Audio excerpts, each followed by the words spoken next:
Hello, good morning, good evening boys. इस समय आप लोग पढ़ रहे हैं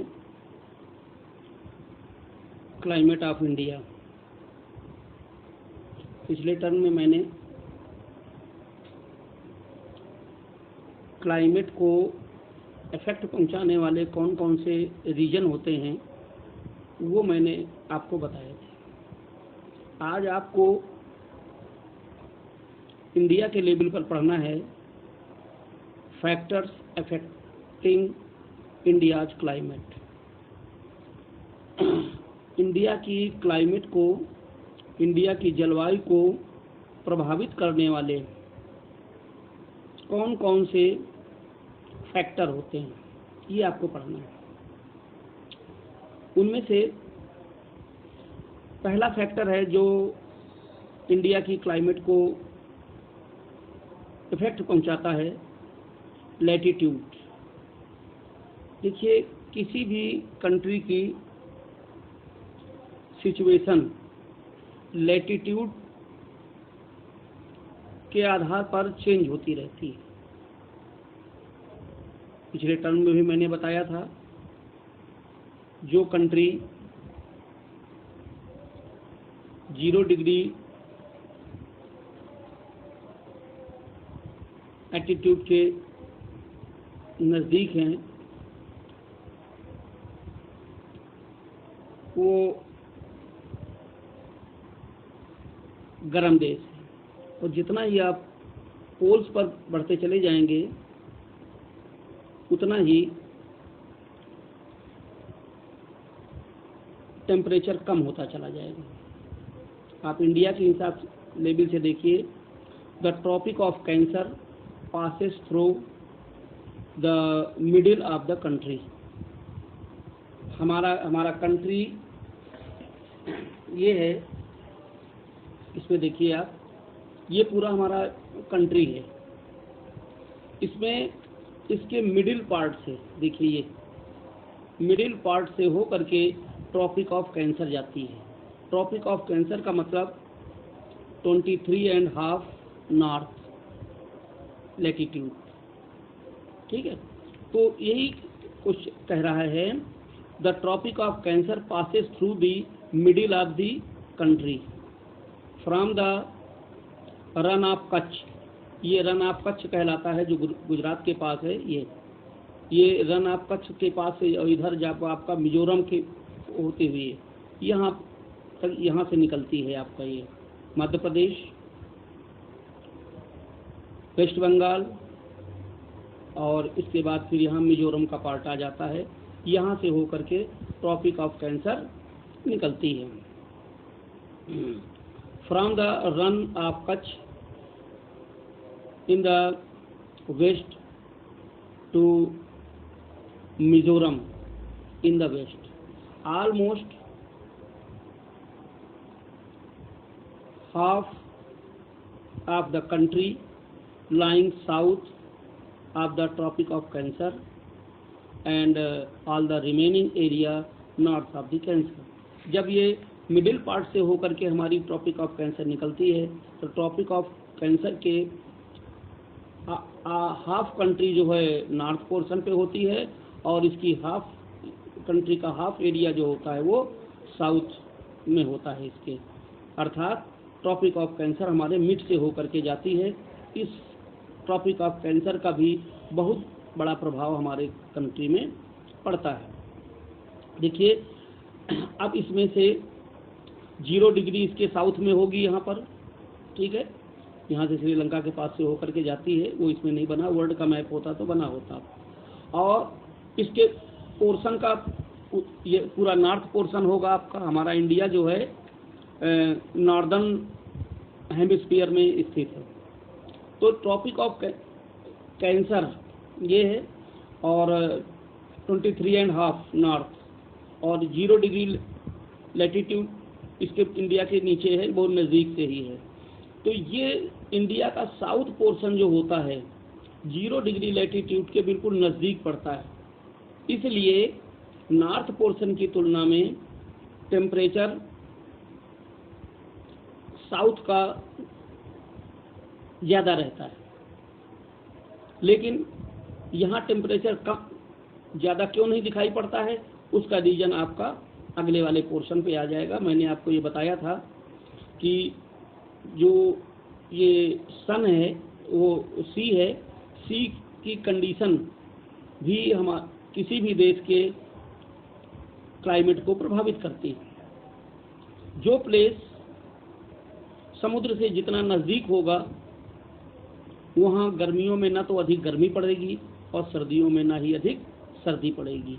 इस कारण से ये साउथ के जो सिटीज़ हैं यहाँ का टेम्परेचर जो है सर्दी और गर्मी में ज़्यादा अप डाउन नहीं होता है। उसका रीज़न अलग है। वैसे टेम्परेचर जो है नॉर्थ की तुलना में साउथ का ज़्यादा होता है और नॉर्थ में टेम्परेचर हमेशा कम होता है। ठीक है। दूसरा जो इफेक्ट है देने वाले फैक्टर हैं, दूसरा है अल्टीट्यूड, माने उसकी स्थिति क्या है। India has mountain to the north. हमारे इंडिया के नॉर्थ पोर्शन पर यहाँ पर वर्ल्ड का सबसे ऊंचा माउंटेन हिमालय स्थित है। इस हिमालय की जो स्थिति है ये भी हमारे देश की क्लाइमेट को बहुत प्रभावित करती है। which have average height about 6000 metre. वैसे तो इसकी कुछ हिल्स हैं बहुत ऊंची ऊंची हैं, लेकिन इसकी एवरेज हाइट जो है हिमालय की 6000 मीटर मानी गई है। The Himalayas prevent the cold wind from central Asia.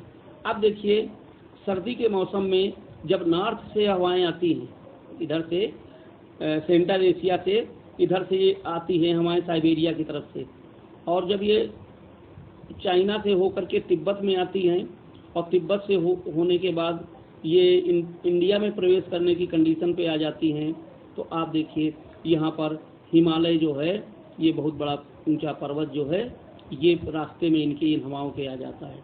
और ये हिमालय पर्वत इतना हाइट पर है, इतनी इसकी चोटियाँ ऊंचाई पर हैं, तो ये हवाएं जो हैं इसको क्रॉस करके हमारे इंडिया के लैंड पर नहीं आ पाती हैं। इस कारण नेपाल की तुलना में हमारे इंडिया का टेम्परेचर ज़्यादा रहता है। सर्दियों में इंडिया उतना सर्द नहीं हो पाता है जितना कि तिब्बत हो जाता है। ठीक है। इस प्रकार से ये हिमालय माउंटेन जो है ये इंडिया की क्लाइमेट को बहुत इफेक्ट पहुंचाता है। इससे हमारी बहुत सुरक्षा होती है। अगर ये माउंटेन ना होता तो हमारे यहाँ सर्दियों में बहुत सर्दी पड़ती है। नॉर्थ इंडिया में उत्तर प्रदेश, बिहार, वेस्ट बंगाल, मध्य प्रदेश, यहाँ पर बहुत अधिक सर्दी पड़ती, क्योंकि ये ठंडी हवाएं जो साइबेरिया से आती हैं और सीधे इसको क्रॉस करके इंडिया में आ जाती। लेकिन हिमालय पर्वत जो है, ये हिमालय माउंटेन जो है, ये इन ठंडी हवाओं को इंडिया के लैंड में आने से रोक देता है। इसका मतलब हमारे अल्टीट्यूड का भी बहुत असर पड़ता है। थर्ड पॉइंट आपका आता है जो इंडिया की क्लाइमेट को इफेक्ट पहुंचाता है, pressure and winds. Pressure means air pressure, air का प्रेशर, और विंड मीन्स हवा, हवाओं की दिशा, किस दिशा से किस दिशा की ओर हवाएं चलती हैं, इसका भी बहुत बड़ा असर किसी भी देश के क्लाइमेट में पड़ता है। हमारे इंडिया की क्लाइमेट में भी इसका बहुत बड़ा असर। India lies in the region of north east wind. हमारा इंडिया जो है ऐसे प्लेस पर स्थित है जो नॉर्थ ईस्ट हवाओं के मार्ग में पड़ता है। जैसे ये इंडिया है तो यहाँ जो हवाएं चलती हैं, देखिए ये नॉर्थ है और ये साउथ है, ये ईस्ट है, ये वेस्ट। नॉर्थ ईस्ट माने ये हमारे यहाँ जो हवाएं चलती हैं वो लगभग इधर से चलती हैं, नॉर्थ ईस्ट ऐसे करके यूँ हवाएं आती हैं। ठीक है। India has lies in the region of north east winds.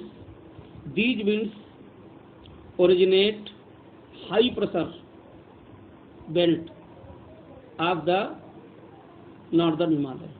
ये हवाएं जब इधर से आती हैं, ठंडी हवाएं होती हैं, तो यहाँ पर हाई प्रेशर इस बना देती हैं। इन हवाओं की वजह से हिमालय के नॉर्थ का पोर्शन जो होता है, जिसको हम हिमाद्री कहते हैं, मैंने पढ़ाया था, वहाँ पर एयर प्रेशर बहुत तेज हो जाता है। आपने देखा होगा हिमाद्री में ही हिमालय की ऊंची ऊंची चोटियाँ स्थित हैं। इतना ज़्यादा प्रेशर हो जाता है कि बर्फ जो है, वो जो पानी बरसता है वो बर्फ के रूप में, स्नो के रूप में बरसता है और ये इन चोटियों पर आके जम जाता है। These winds originate high pressure belt of the northern Himalayas. The western cyclone disturbance in the north and northwest part. इसी समय अब देखिए विंड का है, ये तो प्रेशर का हो गया। अब विंड का देखिए, जब विंटर सीजन आता है तो हमारे यहाँ कुछ वेस्ट से की तरफ से हवाएं आती हैं। ये वेस्ट की तरफ से आती हैं, पाकिस्तान को क्रॉस करके और हमारे इंडिया में प्रवेश करती हैं, पंजाब, हरियाणा और ये उत्तर प्रदेश तक चली जाती हैं। ये साइक्लोनिक विंड है, इनसे साइक्लोन उत्पन्न होते हैं। साइक्लोन क्या होते हैं वो आगे मैं विस्तार से बताऊंगा। मैं इतना शॉर्ट में बता रहा हूँ कि जो हमारे यहाँ सर्दी के मौसम में वर्षा होती है, विशेषकर नॉर्थ इंडिया में, वो साइक्लोनिक रेनफॉल होती है। साइक्लोनिक रेनफॉल वैसे तो यहाँ की खेती के लिए बहुत ही लाभदायक है अगर पानी कम बरसता है, लेकिन सामान्यतः ये होता है कि उस समय सर्दी के मौसम में हमारे यहाँ रबी की फसल तैयार हो रही होती है, खेतों में होती है, और यदि इनके साथ ज़रूरत से ज़्यादा पानी बरस गया या ओले गिर गए तो हमारी फसलें नष्ट हो जाती हैं। क्योंकि साइक्लोन जब आते हैं तब गरज और चमक के साथ तेज वर्षा होती है, हफ्तों सूर्य के दर्शन नहीं होते, तूफानी हवाएं चलती हैं। ये सारी स्थिति जो है हमारे फसलों के लिए हानिकारक होती है। तो वैसे यदि बहुत तेज हवाएं नहीं चली तब तो यह इन हवाओं के द्वारा जो वर्षा होती है, चूंकि बूंदाबांदी के रूप में होती है, ये कई दिनों तक बरसती रहती है, पता चला बूंदे पानी बरसना बंद ही नहीं होता है, लेकिन हल्की हल्की बूंदें चलती हैं, तेज बारिश नहीं होती है। ठीक है, तो उस हिसाब से तो ये बहुत अच्छी होती है, फसल अच्छी हो जाती है। लेकिन जब कभी इनके साथ ओले गिर जाते हैं, और ये कंडीशन अधिकांशतः आपके साइक्लोन में होती है, तो उस स्थिति में हमारे नॉर्थ इंडिया में बहुत नुकसान पहुंचाते हैं। ये हवाएं जो साइक्लोन होते हैं फायदेमंद भी हैं और हानिकारक भी हैं, नुकसानदायक भी हैं। ये हवाएं केवल नॉर्थ में ही नहीं प्रभावित होती हैं, ये इन हवाओं के द्वारा हमारा साउथ इंडिया का जो ये वेस्टर्न घाट है, ये क्योंकि इन हवाओं की दिशा ही यही वेस्ट से होती है, तो ये आती है। तो इन हवाओं के द्वारा कभी कभी सर्दियों में भी यहाँ वर्षा होती है, और कंडीशन वही होती है कि यदि तेज हवाएं हो गई, ओले गिर गए, तो यहाँ की फसलों को नुकसान पहुँचा देती हैं, और यदि हल्की वर्षा हो गई तब वो तो फायदेमंद होती है। तो इस प्रकार से विंड किधर से आ रही हैं, इसका भी प्रेशर, इसका भी इफेक्ट जो है हमारे इंडिया की क्लाइमेट पर पड़ता है। अगला आपका है द इंडियन मानसून। भारतीय मानसून, ये भी हमारे क्लाइमेट को बहुत प्रभावित करता है। आप लोगों ने सुना होगा इंडिया में मानसूनी वर्षा होती है, यहाँ पर मानसूनी हवाएं चलती हैं। मानसूनी हवाओं का मतलब वो हवाएं जो मौसम के आधार पर अपनी दिशाएं चेंज कर देती हैं, उनको हम मानसूनी हवाएं कहते हैं। तो हमारे देश में मौसम के आधार पर हवाओं की दिशा चेंज हो जाती है। देखिए, जब सर्दी का मौसम होता है, विंटर का सीजन होता है, तो हवाएं ये आती हैं, लैंड से होकर के आती हैं। इधर आगे लैंड है, पूरा साइबेरिया और नॉर्थ पोल तक चला गया है, यहाँ से आती हैं, और इधर बर्मा से भी आती हैं, ऐसे ही हो। तो ये आकर के नॉर्थ से आने के कारण ये सूखी होती हैं, शुष्क होती हैं, इनमें पानी बरसाने की क्षमता नहीं होती है। इसलिए सर्दी के मौसम में हमारे यहाँ पानी नहीं बरसता है, वो केवल साइक्लोन में बरस जाता है, जब कभी साइक्लोन इफेक्ट हो जाते हैं, और बकाया पानी नहीं बरसता है। लेकिन जब गर्मी का मौसम होता है तो ये विंड की दिशा चेंज हो जाती है। विंड की दिशाएं जो हैं वो समुद्र से, सी से लैंड की ओर चलने लगती हैं, अर्थात यूं चलने लगती हैं। इनकी दिशा ये हो जाती है, ऐसे इधर भी ये हवाएं। अब चूंकि ये हवाएं जो होती हैं ये समुद्र से होकर के आती हैं, इसलिए इनमें नमी की मात्रा खूब होती है, और जब वो स्थल में आती हैं, किसी पहाड़ से टकराती हैं, तो यहाँ पर वर्षा करती हैं, चाहे नॉर्थ इंडिया में हो चाहे हमारे साउथ इंडिया में हो। ठीक है, तो ये मानसूनी हवाएं हैं, और हमारे इंडिया में मानसूनी हवाएं चलती हैं। मानसूनी हवाओं के द्वारा वर्षा होती है, इसीलिए भारतीय जलवायु जो है, इंडियन क्लाइमेट जो है, वो मानसूनी क्लाइमेट कही जाती है। The climate of India is influenced by monsoon winds, मानसूनी हवाओं द्वारा प्रभावित होती है। अब इसका प्रभाव क्या होता है? The sailors who came to India, वो नाविक जो हमारे इंडिया में आते हैं, कहाँ से? वेस्ट से, पश्चिम की तरफ से, अरब से। दे बेनिफिटेड ऑफ दीज विंड्स, वो इन हवाओं से बहुत उनको बेनिफिट उठा लेते हैं। क्यों? क्योंकि ये वेस्ट से ईस्ट की ओर आती है, अरब हमारा वेस्ट में स्थित है यहाँ पर। तो जब नाव चला करके वो आते हैं समुद्र के रास्ते से, तो हवाएं चूंकि इधर को चलती हैं, इसलिए नाव चलाने में उनको ज़्यादा परेशानी नहीं होती है।